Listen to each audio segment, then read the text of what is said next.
Anak, halika na dito, kakain na tayo. Sige po, Nay. Kain ka na, anak. Sige po. Oh, bakit anak? Nay, wag na po kayo magtinidor. Natatakot po ako dyan. Ba't di ko magalaw kamay ko? Hala, may demonyo ata to. Tinidor lang to, anak. Nay, please, magkutsara na lang kayo. Few moments later. Ano yun?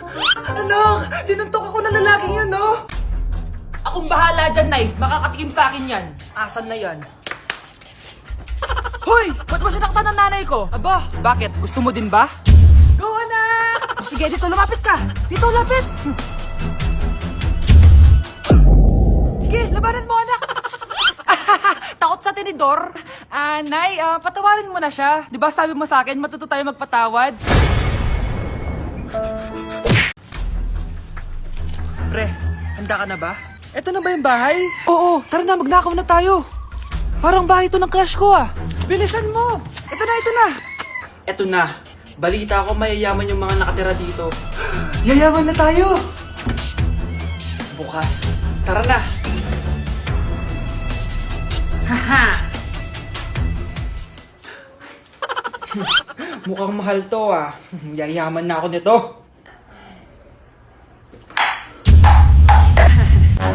Anong ginagawa mo? Ano yun? Hala, may tao! Nay, nandiyan ka na ba?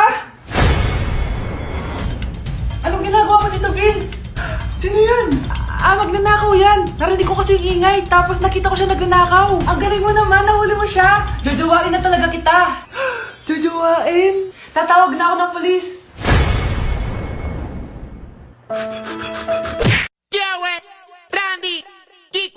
Se acabó la cuarentena, el cuerpo lo sabe y la calle está llena. Se acabó la cuarentena, el cuerpo. Hi guys! So ngayon nasa mall tayo, ayan, dahil magkikita kami ng best friend ko. So ang alam niya, magko-collab lang kami, pero hindi niya alam, ipaprank ko siya. So yung prank na yun is parang aamin ako sa kanya na nagkakagusto na ako sa kanya. So tignan natin yung magiging reaction niya. So ayun guys, kasama ko na siya, ayan, nag-order siya guys, ayan. Ano yung order mo? Atcha, Hindi kaya. may sasabihin pala ako sa'yo. Ano yun? What if napafall na ako sa'yo? Napupol na... Napafall, nagugustuhan na kita. Ang gustuhan, ah? Gusto kitang maging jowa. Kaya, di ba yung ano yung ligaw mo? Wala na yun, na-realize ko, ikaw pala yung gusto ko. Sira ko kaya ito niloko ko eh. So, ayaw mo? Gani, seryoso. Sige, salamat na lang sa lahat ah. Ay, gani, seryoso ha? Sige, alis na ako. Ay, gani. Bakit naka-record po ako guys? Ayun ko ha? Naka-record ako. Nay, nandito po yung boyfriend ko. Sige anak, papasukin mo. Sige po, Nay. Babe, balik ka na. Hello po, tita. Eto ba yung driver niya, anak? Boyfriend ko yan. Anong driver, Nay? Boyfriend mo to? Halika nga dito, anak. Ano ba yan, anak? Mag-boyfriend ka na nga lang. Pangit pa. Nay, ano ka ba? Mayaman yan. Siguraduhin mo lang, ha? Ikaw pala yung boyfriend ng anak ko? Opo, tita. Malaki ba bahay mo? Wala po akong malaking bahay. Ganun ba? Ayaw kita sa anak ko. Nay, ano ba? Kasi sa mansion po ako nakatira. May kotse ka ba? Syempre po. Baka yung mura lang yan, ha? Lamborghini lang po. Oh, sabi ko sa inyo na mayaman yan eh. Meron po akong regalo sa inyo, tita. 1,000,000 po para sa inyo. 1,000,000? Anak, ano bang hinihintay mo? Magpakasal na kayo. Sige, Nay. Gusto ko next week may apo na ako, ha? Ang isang 50% po ay mapupunta sa isa niyang anak. Ano? Baka yan yung isa naming anak na nawala? Oo, sa amin na lang yan. Ako ang isa pang anak ni Ramon. Oh, akala ko bang nawawala yung isang anak ni Ramon? Attorney naman, huwag ka maniwala dyan. May sakit kasi sa utak yan. Wala akong sakit, attorney. Maniwala ka, please.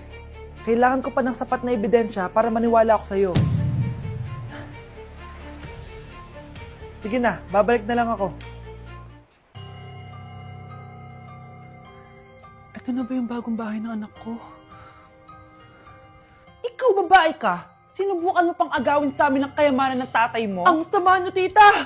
Gusto nyo kunin lahat! Well, hindi naman maniniwala sa'yo si attorney dahil wala kang ebidensya. Tao po, attorney po ito. Nandiyan si attorney. Halika dito. Ayan, ikukulong muna kita dito sa bodega hanggat hindi ko pa nakukuha mga kayamanan. Yes, attorney. Hawak ko na ang 100% ng kayamanan ni Ramon. Nandito na ang titulo, papeles at cheque ng mga kayamanan niya. Ay! Salamat, attorney, ha? Scarlett, hindi ko na alam kung ano nangyayari sa nanay ko. Pero huwag ka mag-alala. Ako bahala sa'yo. Kailangan na matigil tong pinagagawa ni nanay. Tao po. Sino ka? Ako po yung nanay ni Scarlett, yung anak din ni Ramon. Totoo ba to? Pinagsasabi mong babae ka? Kami lang ang pamilya ni Ramon. Attorney, huwag ka magpaniwala dyan. Peke yan. Hindi to peke. Pwede mo ipacheck to sa attorney. Kaya ilabas mo na siya. Kinulong po ni nanay si Scarlett sa bodega. Ha? Anak?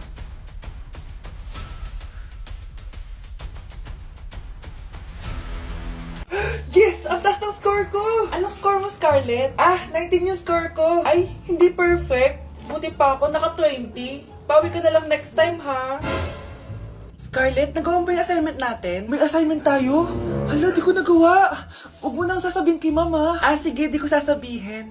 Ma'am, may assignment po pala tayo. Ay, oo nga pala, may assignment tayo, class. Ang hindi gumawa ng assignment, bagsak sa akin, ha? Bida-bida talaga tong si Samantha. Okay, class, sinong iboboto niyong president? I nominate Scarlett, ma'am. Ako? Di ako papayag. Dapat ako yung maging president. Go, Scarlett, kaya mo yan. I nominate myself because I believe na mas responsible ako. I believe na hindi ako nangungupit ng class funds. Iboto niyo ako dahil matataas ang mga scores ko. Iboto niyo ako dahil hindi ako nangungopya para lang tumaas ang score. Ako ba pinaparinggan mo? Mukhang may natamaan ata. Congrats, Scarlett! Deserve mo maging president! Gagawin ko yung best ko. Good morning, class. Hindi na papasok si Samantha. Ha? Ano nangyari? Ang balita ko, nag-drop na siya dahil sa sobrang pressure sa nanay niya. Palagi siya pinapagalitan kapag hindi perfect yung score niya. Nagalit din yung nanay niya nung hindi siya nanalo ng president. Kaya, na-depress talaga siya. Kawawa naman pala siya. Oh, galingan nyo sa school mga anak ha? Opo, Nay, gagalingan namin. Siyempre naman, Nay. Kami pa ba? O siya na, ingat kayo ha. Alis na kami, Nay. A few moments later. Hala, di ba siya yung babae may dalawang muka? Kari, galingan mo ha. Ako na bahala sa sagot. Ay! Pumasok yung kaklase nating dalawa ang muka! Nakakatakot. May kaklase pala tayong abnormal. Mukhang alien. Kari, wag mo na silang patulan. Kapag ba may jowa si Kari, jowa na din ni Maya yun? Kari, hayaan mo na sila. Kari, kapag masakit ba ulo mo, masakit din ba ulo ni Maya? Aba, sobra na kayo ah! O anak, ba't nakasimangot ka? Binubuli nila kami sa school, Nay. Tinawag nila kaming abnormal. Mukha daw kaming alien, Nay. Mga anak, hindi kayo abnormal. Special kayo. Special kayo dito sa puso ko. Pero Nay, ang dami nilang sinasabi sa amin. Ay, hindi na importante kung ano man sabihin nila. Ang importante, mahal ko kayong dalawa. Tandaan nyo lagi yan, ha? Mahal ka din namin, Nay. Opo, Nay. O siya na, matulog na kayo. Maaga pa yung klase nyo bukas. Sige, Nay, tulog na po kami. Good night, Nay. Good night, mga anak. Balang araw, malalaman niyo rin kung bakit kayo ganyan. Maya, huwag mo akong iiwan, na. Oo naman, Kari. Forever tayo magkasama. Good night, Maya. Good night, Kari. 1 hour later. Kari? Kari! Ay, Kari! Good morning, Maya. Maya? Ba't di ka nagsasalita? Maya!